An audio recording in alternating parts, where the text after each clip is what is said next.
ফাল্গুনী মুখোপাধ্যায় রচিত চিতা পূর্ণিমান গল্পের দ্বিতীয় পর্ব। তপতি ঘুমাইয়া গিয়াছে। সুদীর্ঘ বেণী দুটি পিঠের উপর দিয়া নামিয়া কোমরের নিচে তলাইয়া গিয়াছে, যেন দুইটো কৃষ্ণকায় সর্প তাহাকে পাহারা দিতেছে। সুখ সুপ্তির সুদীর্ঘ নিঃশ্বাস তপনকে জানাইয়া দিল, তপতি তাহার নহে। তাহার হইলে এত সহজে এত নিরুদ্বেগে সে এমন করিয়া ঘুমাইতে পারিত না। চকিতে তপনের মস্তিষ্কে একটা বিদ্যুৎ শক্তি খেলিয়া গেল। তবে তবে হয়তো যাহার সহিত তপতির বিবাহ হইল না তাহাকেই সে ভালোবাসে, কিংবা ভাবিতে গিয়া তপন অন্তরে শিহরিয়া উঠিল। যুগ সঞ্চিত হিন্দু সংস্কারে গঠিত যাহার মন যেন কোন অতল বিষসাগরে ডুবিয়া যাইতেছে। এ কি হইল? তাহার সুন্দর সুনির্মল জীবনে এ কার অভিশাপ? সে তো ইহা চাহে নাই। ধনীর কন্যাকে বিবাহ করিবার লোভ তাহার কোনোদিন ছিল না। কিন্তু যাক, তপন স্থির করিয়া ফেলিল, তপতিকে কিছুই সে বলিবে না। তাহার বাঞ্ছিতকে, যদি অবশ্য তপন ব্যতীত অপর কেহ তার বাঞ্ছিত হয়, ফিরিয়া পাইতে তপন সাহায্যই করিবে।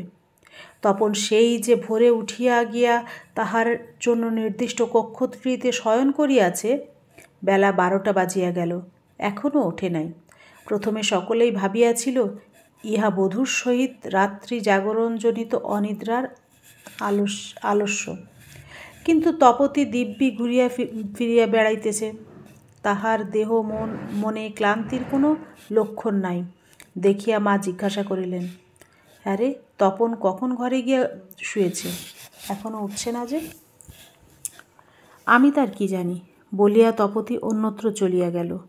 ইহাকে নবরার লজ্জা মনে করিয়া সকলেই হাসিয়া উঠিল। কিন্তু মা চিন্তিত মুখে তপনের ঘরে আসিয়া দেখিলেন গা অত্যন্ত গরম। তপন চোখ বুজিয়া পড়িয়া আছে। প্রথম ফুলবাসরের পরেই জামাইয়ের জ্বর। আধুনিক সমাজের মধ্যে বাস করিয়াও তপতির মার মনের সাধারণ বাঙালি মেয়ের সংস্কার ইহাকে অমঙ্গলসূচক মনে করিল। ব্যগ্র ব্যাকুলভাবে তিনি জিজ্ঞাসা করিলেন, জ্বর কেন হলো বাবা? কখন থেকে হলো? তপন চক্ষু মেলিয়া চাহিয়া দেখিল শিহরে জ্যোতির্ময়ী জননী মূর্তি। তাহার চিরদিনের স্নেহবুভুক্ষু মন কাঁদিয়া উঠিল। স্নেহে বিহ্বল, করুণা ছলছল, শিহরে জাগে কার আখিরে। তপন বিস্মিত হইয়া ভাবিতে লাগিল, এই মা তার ওই মেয়ে?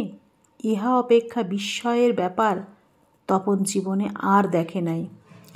স্নিগ্ধ শিশুকণ্ঠে সে উত্তর দিল, একটু ঠান্ডা লেগেছে মা, কিছু ভয়ের কারণ নেই, একটা দিন উপোস দিলেই সেরে যাবে।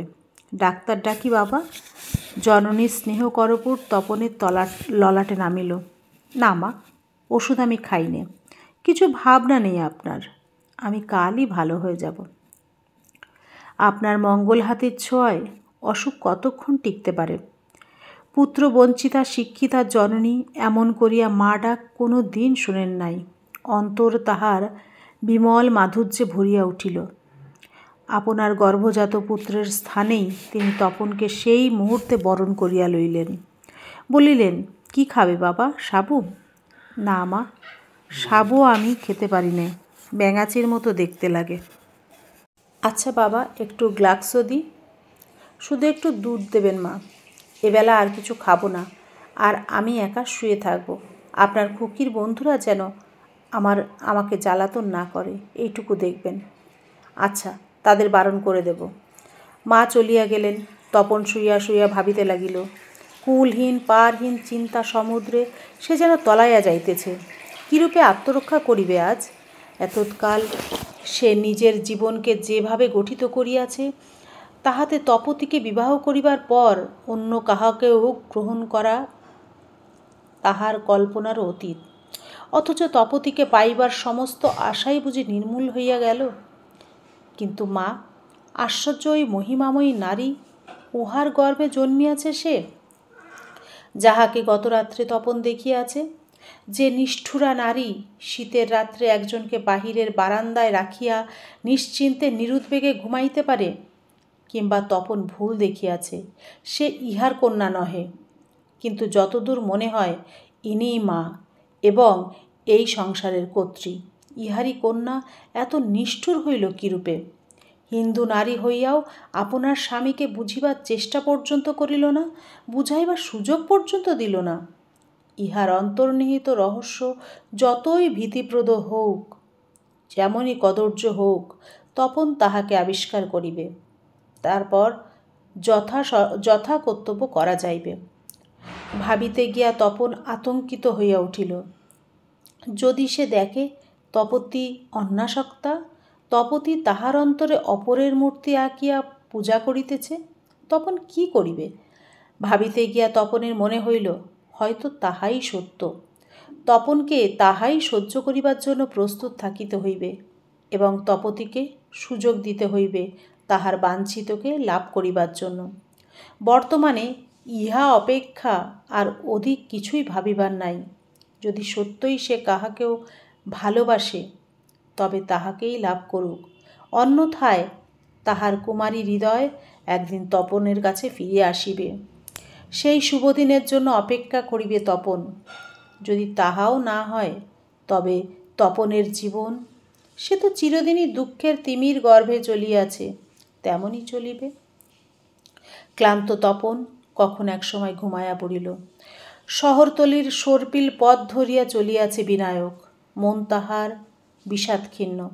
তার একমাত্র অভিন্ন হৃদয় বন্ধু তপনের অন্তরে বিষাক্ত কণ্টক বিদ্ধ হইয়াছে। সে কাটা তুলিয়া ফেলার উপায় বাহির করা সহজ নহে, কারণ তুলিতে গেলে তপনের হৃৎপিণ্ডটিকে জখম করিতে হয়। বিনায়ক ভাবিতেছে আর চলিতেছে। দিকে দিকে বাসন্তী শ্রী ফুটিয়া উঠিতেছে। মাঘ মাসের শেষ হইয়া আসিল, সরস্বতী পূজা, কিন্তু পূজার শ্রেষ্ঠ পুরোহিত তপন আসিবে না। বিনায়কের মন বিদ্রোহী হইয়া উঠিল তপনের বিরুদ্ধে। কেন সে না দেখিয়া শুনিয়া বিবাহ করিতে গেল? মিস্টার চ্যাটার্জির বিষয় সম্পত্তির প্রতি তো তপনের লোভ নেই। লোভ তাহার কিছুতেই নাই। আজ 12 বৎসর বিনায়ক তপনকে দেখিয়া আসিতেছে, অথচ সেই তপন কিনা এক কথায় মিস্টার চ্যাটার্জির মেয়েকে বিবাহ করিয়া বসিল। যেমন কর্ম তেমনি ফল হইয়াছে, নইলে সারা বাংলাদেশে তপনের মতো ছেলের বধূ জোগাড় করা কিছুই কঠিন ছিল না। বিনায়ক গভীর দুঃখের মধ্যে আত্মবঞ্চনার শান্তি লাভ করিতেছে। তাহার হাসি পাইল নিজের বোকামির জন্য। তপন কোনো দিন বিনা কারণে কিছুই করে না। তপনের হৃদয় আকাশের তপনের মতোই জ্বলন্ত, জাগ্রত, জ্যোতির্ময়। কারখানায় আসিয়া পড়িল বিনায়ক। খেলনা তৈয়ারির ছোট্ট কারখানা। তপনের মস্তিষ্ক উদ্ভূত নানা প্রকার খেলনা তৈরি হয় শিশু মনের উৎকর্ষের উপযোগী করিয়া। তপনই ইহার জনক এবং বিনায়ক তাহার মালিক ও পরিচালক। তপন নিজের খাওয়া পড়ার যৎসামান্য খরচ ছাড়া কিছুই গ্রহণ করে না, কারণ সে একা, তাহার খরচ খুবই কম। আর বিনায়কের মা, ভাই, বোন আছে। বাড়ি ভাড়া করিয়া থাকিতে হয় এবং বাজার করিয়া খাইতে হয়। বিনায়ককে একা আসিতে দেখিয়া শ্রমিকবর্গ উৎকণ্ঠিত হইয়া কহিল, ছোটদা কই বরদাদা বাবু? শ্রান্ত কণ্ঠে বিনায়ক উত্তর দিল, অসুস্থ। তোমাদের জন্য মার কাছে প্রার্থনা জানিয়ে 2 লাইন কবিতা পাঠিয়েছে। দীর্ণ জীর্ণ জীবনে তোমার বাসন্তী বিভা ছড়াইয়ে দিও, দুঃখ আর্ত বঞ্চিত প্রাণে নব যৌবনে আশ্বাসীয়। এইবার এসো ভাই সব, পূজায় বসি। সকলেই ক্ষুব্ধ হইল, উদ্বিগ্ন হইল, কিন্তু পূজার সময় হইয়াছে। বিনায়ক পূজায় বসিল। করজোড়ে কর্মীগণ উপবিষ্ট হইল। পূজা শেষে প্রসাদ বিতরণ করিয়া বিনায়ক বলিল, তোমাদের ছোটদা 2-4 দিন আসতে পারবে না ভাইসব। অসুখের জন্য নয়, অন্য কারণ আছে, ভেবো না তোমরা। তিনি ভালো আছেন তো? হ্যাঁ, সামান্য সর্দি মতো হয়েছে। বিনায়ক একাকী ফিরিয়া চলিল। 2 পাশে কচুরিপানার জঙ্গল শুকাইয়া উঠিয়াছে। দূরে দূরে 2-1টা গাছে লাল ফুল ফুটিতেছে। বাসন্তীর আগমনে সবই যেন লাল হইয়া যায়। এমনকি তপনের হৃদয়টাও আজ রক্তে রাঙা হইয়া উঠিয়াছে। বিনায়ক নিঃশ্বাস ফেলিল একটা। তপন, তাহার বাল্য বন্ধু তপন, জীবনে যে কোনো দিন কোনোরূপ অসৎ কার্য করে নাই, কাহারও মনে বেদনা দেয় নাই। জীবন পণ করিয়া যে পরোপকার বৃত্তি অবলম্বন করিয়াছে, সেই তপনের জীবনে এমন দুর্বিপাক কেন ঘটিল? তপন না থাকিলে মাতা ভ্রাতা ভগিনীকে লইয়া বিনায়ক আজ ভাসিয়া যাইত। MA পাশ করিয়াও যখন 40 টাকার চাকুরি জুটিল না, তখন একদিন নিরাশ নয়নে গড়ের মাঠে বিনায়ক বসিয়া ভাবিতেছিল আত্মহত্যাই তাহাকে করিতে হইবে। ঠিক সেই সময় তপন রাস্তার উপর দাঁড়ানো মোটর গাড়ির আরোহীগণকে বিক্রয় করিতেছিল তাহার স্বহস্তের প্রস্তুত খেলনা। বিনায়ককে ক্লান্ত অবসাদক্ষীণ্ণ দেখিয়া সেই তো এই কারখানার পত্তন করে নিজের হাতের আংটি বেচিয়া। সেদিন ছিল 3 টাকা ভাড়ার একটি চালাঘর এবং 2 জন শ্রমিক, বিনায়ক আর তপন। সে আজ 8 বৎসর পূর্বের ঘটনা। আজ এই কারখানায় 50 জন শ্রমিক কাজ করে। প্রস্তুত খেলনা বিদেশি খেলনার সহিত প্রতিযোগিতা করে। নিট আয় মাসিক 200 টাকার কম নয়। কিন্তু তপন ইহার কতটুকু গ্রহণ করিয়াছে? মাসে 15 টাকাও সে গ্রহণ করে না। বিনায়কের সংসার পালনের জন্য দান করিয়াছে। এই অসাধারণ বন্ধুবৎসল তপন আজ ভাগ্যের ফেরে ক্ষতচিহ্ন, আর্তহৃদয়, অথচ বিনায়ক তাহার কোনো উপকার করিতে পারে না। হয়তো পারে। বিনায়ক দ্রুত পা চালায় নিকটবর্তী একটা দোকানে আসিয়া কয়েকানা পয়সা দিয়া ফোন করিল। অসুস্থ তপন আসিয়া ফোনে বলিল, কি বলছিস বিনু? তুই আত্মপরিচয় কেন দিলি না তপু? তাহলে সে তোকে ভালোবাসবে। না, তার দরকার নাই। সে আমায় কুৎসিত দেখে ভালোবাসলে না, সে আমায় সুন্দর দেখে ভালোবাসতে পারে না। যে আমায় মূর্খ ভেবে গ্রহণ করলে না, আমাকে পণ্ডিত দেখে গ্রহণ করবার তার আর অধিকার নেই। যদি সে অন্য কাউকে চায়, তবে তারই হাতে ওকে তুলে দেব। কিন্তু তাহলে থাক বিনু, এসব ফোনে হয় না। তপন ফোন ছাড়িয়া দিয়াছে। বিনায়ক গভীর শ্রান্তিতে এলাইয়া পড়িল। বাড়ি আসিয়া যখন সে পৌঁছিল, তখন 1টা বাজিয়া গিয়াছে এবং স্নেহময়ী জননী তাহার আহার্য লইয়া বসিয়া ঢুলিতেছেন। বিনায়ক খাইতে বসিল। তপতী চ্যাটার্জি সাবান ঘষা এক রাশ চুলে লাল ফিতা বাঁধিয়া বাসন্তী রঙের কাপড় পরিয়া সেতার কোলে চলিয়াছে কলেজ হোস্টেলে সরস্বতী পুজো করিবার জন্য। সেখানে সে গাহিবে, নাচিবে এবং রূপের বিদ্যুতে সকলকে চমকিত করিয়া দেবে। মা বলিলেন, খুকি, তপন ও ঘরে সরস্বতী পুজো করছে, যা প্রণাম করে আয়। নাক বাঁকাইয়া তপতী কহিল, তুমি যাও, আমার প্রণাম করিবার ঢের জায়গা আছে। তপতী গিয়া গাড়িতে উঠিল। তপতীর 2-1 বন্ধু যাহারা তাহাকে ডাকিতে আসিয়াছিল, তাহারা কিন্তু তপনকে একবার দেখিবার লোভ সম্বরণ করিতে পারিল না। তপনের কক্ষদ্বারে গিয়া দেখিল, ক্ষৌম বস্ত্র পরিহিত উত্তরীয় আবৃত দেহ তপন পিছন ফিরিয়া পূজা করিতেছে। তাহার মুণ্ডিত মস্তকের উপর লাউয়ের বোটার মতো টিকিতে একটা গাঁদা ফুল। তরুণীর দল আর স্থির থাকিতে পারিল না। একটা ছোট কাঁচি আনিয়া টিকিটি আমূল ছাটিয়া দিল।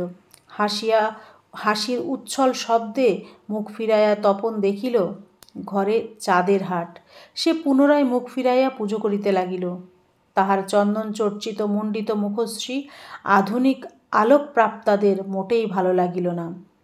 তাহার উপর তপন কয়েকদিনের অসুস্থতার জন্য দাড়ি কামায় নাই, ইহা তাহার দ্বিতীয় অপরাধ। সর্বোপরি সে যে পুস্তকখানির উপর পুষ্পার্ঘ্য অর্পণ করিতেছিল, সকলে সবিস্ময়ে দেখিল লালচে রঙের কাগজের মলাটে তাহার নাম লেখা, হারু ঠাকুরের পাঁচালী। ওই বটতলা নিদারুণ অশ্লীল বই তপন পড়ে এবং সরস্বতী পূজার জন্য তাহারই উপর পুষ্পাঞ্জলি অর্পণ করে। ইহা অপেক্ষা কদর্যতার পরিচয় আর কি হইতে পারে? উহার আর কোনো বই নাই, আর কিছু পড়িবার যোগ্যতা নাই, কি হইবে উহার সহিত রসিকতা করিয়া? তরুণীদল বাহিরে আসিল মুখ টেপাটেপির হাসিতে। তপতীর অদৃষ্ট সম্বন্ধে যাহার এতাবৎ ঈর্ষাপরায়ণা ছিল, তাহারা বেশ একটু আত্মপ্রসাদ লাভ করিল। তপনের অর্বাচীনতাটা তাহারা আজ আবিষ্কার করিয়া ফেলিয়াছে। গাড়িতে বসিয়া তপতী বিরক্তিতে তিক্ত হইয়া উঠিতেছিল। অহংকার দিয়া কহিল, এরকম দেরি করিলে যাব না আমি। রেবা মৃদু হাসিয়া বলিল, দেখে এলাম তোর বর পাঁচালি পড়ছে, এবার সচিত্র প্রেমপত্তর আউড়ে চিঠি দেবে তোকে। যাও পাখি বলো তারে। সকলে খিলখিল করিয়া হাসিয়া উঠিল। একজন তপনের কর্তৃত টিকিটি আনিয়াছিল। তপতির অঞ্চলবিদ্ধ ব্রষ্টিতে সেই টিকিটি আটকাইয়া দিয়া কহিল, তোর বরের মাথার ধ্বজা। রাগ বুকে গুজে। আবার হাসি। রাগে তপতির যেন বাকরুদ্ধ হইয়া গিয়াছে। রোষ কষায়িত নয়নে সে ড্রাইভারকে ধমক দিল, জলদি চালাও, জলদি। বান্ধবীদের মধ্যে একজন সহানুভূতি দেখাইয়া কহিল, তপু, কি করে জীবনটা কাটাবি তুই? অন্যজন বলিল, really we are so sorry. তৃতীয়া বলিল, মন্দই বা কি ভাই, বেশ হুকুম করা চলবে, গা হাত পা টিপে দেবে, মাঝে মাঝে পাঁচালি পড়ে শোনাবে, দরকার হলে রান্নাবান্নাটাও। হো হো করিয়া হাসিতে হাসিতে আর একজন বলিল, চেহারাটাও কিন্তু ঠিক রাঁধুনি বামুনের মতন। তপতির আপাদ মস্তক জ্বলিতেছে, কিন্তু উপায় নাই। ইহারা যাহাকে দেখিয়া আসিয়াছে সে ওই রকমই নিশ্চয়। বিরুদ্ধে তপতি কিছুই বলিতে পারে না। তাহার যত রাগ গিয়া পড়িল তাহার বাবার উপর। বাবা তাহার একই করিলেন? একটা নিতান্ত অশিক্ষিত সভ্য সমাজে অপাংক্তেয় ছেলের সহিত তপতির বিবাহ দিলেন। আশ্চর্য!